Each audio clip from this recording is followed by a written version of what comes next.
In today's business environment, customers like doing business with people they trust and people they know. In other words, they like doing business with people that they have strong professional relationships with.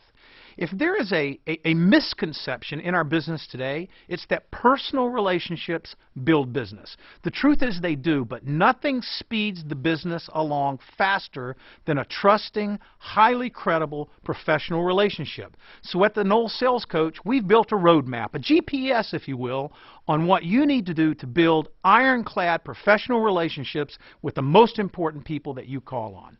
We'll start with a quick picture of the 4 stages of the professional relationship. And in this chart across the top, you can see each stage as you move from left to right. On the left-hand side, the column on your left is what you're doing. That's your intent, your focus, the type of relationship you have, the client's view of you, and what you must create in each stage of this process. Your goal ultimately is to get to stage 4. And we're going to cover each stage in detail, but if you jump over to stage 4, you'll notice when you reach stage 4, you become your client's dominant supplier. And dominant supplier simply means this: you are in their inner circle. You are their go-to person. You are the person they call first, and you are the person they call last. When you get there, your entire world changes. Let's take a look at each one of these stages of building professional relationships. In stage 1, your goal is to get a meeting with someone who probably doesn't know who you are, which means you have low trust and low credibility with this person. Your focus is not on making a sale, it's on getting a meeting. If you have questions about how to get to stage 1, go to the Get a Meeting section of the Knoll Sales Coach. Look at the tips, download the documents, use the templates to help you get meetings with people who don't know who you are, where you need to build credibility and you need to build trust. In stage 1, you have no relationship, no professional relationship with the person you're trying to meet. Their view of you is they're suspicious, and they're suspicious that you will come in and try to sell them something they don't want, they don't need, and more importantly, that you will waste their time. So getting to stage 1, getting that meeting, is all about building time credibility. Why should I as a customer meet with you and give you my valuable time? If you can't jump over that hurdle, forget about making the sale. But let's say you get through stage 1 and you do get a meeting with someone. Now you move to stage 2, where your goal is to advance the sales process or hopefully make a sale. Your focus has now shifted from getting a meeting to the customer, learning more about the customer.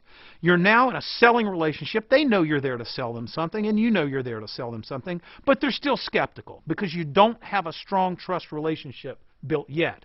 Now your goal that you're trying to create is time credibility, that your meetings are valuable, but also performance credibility, that the products and services that you sell will perform for the client. If you make it through stage 2, you actually make a sale.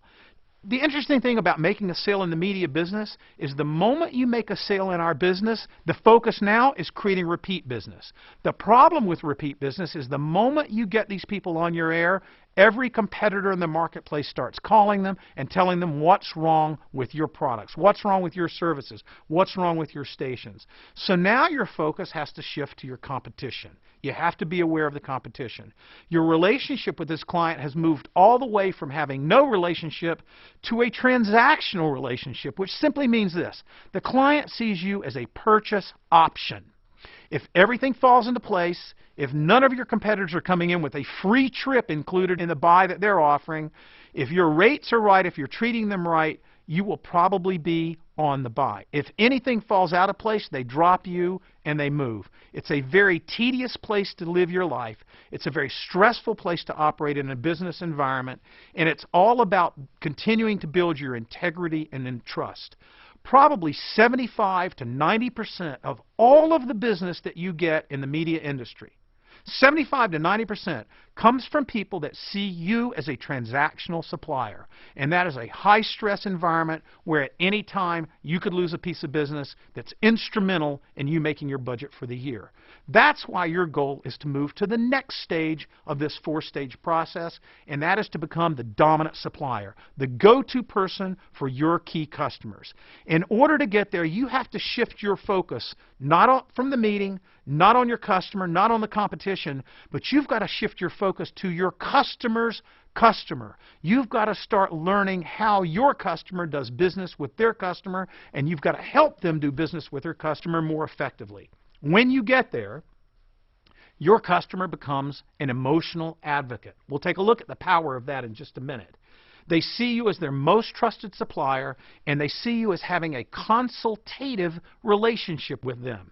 Essentially what this means to your customer is that if you left, if they lost you as a resource, it would have a negative effect on their business.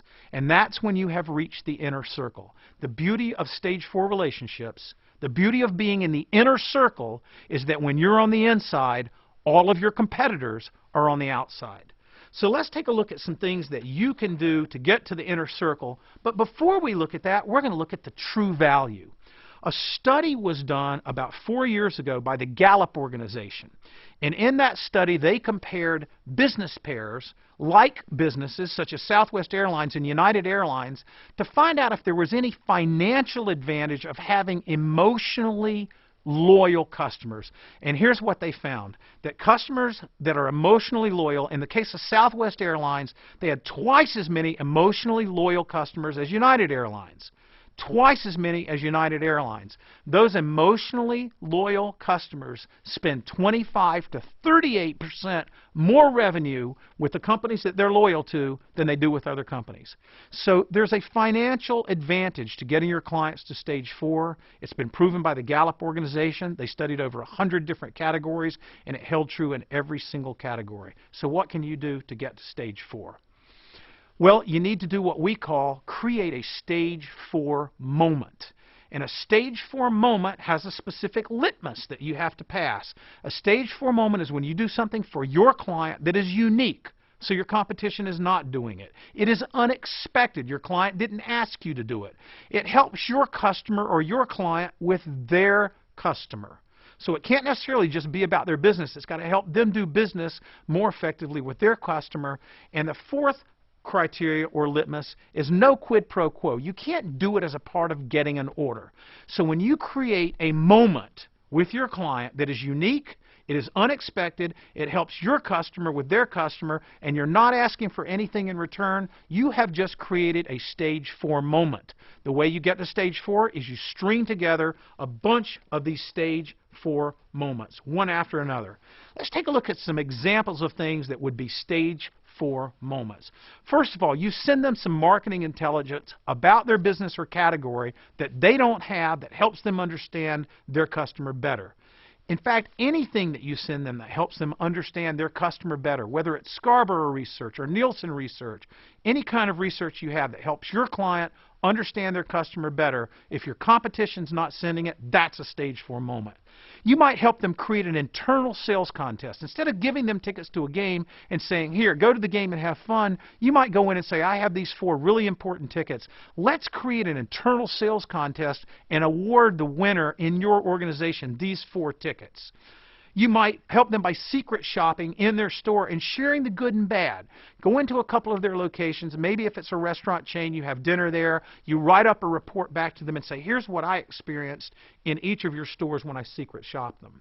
You might do something for one of their suppliers and give them credit for it, or you might do something for someone in their family. Because when you think about your customer's customer, that includes their employees, it includes their family, it includes their suppliers. And anytime you do anything to help your customer with their customer, if it's unique and you're not asking for anything in return and they didn't ask you to do it, you just created a stage 4 moment. And when you create stage 4 moments, you move to stage 4. When you move to stage 4, you're in the inner circle and your business changes dramatically.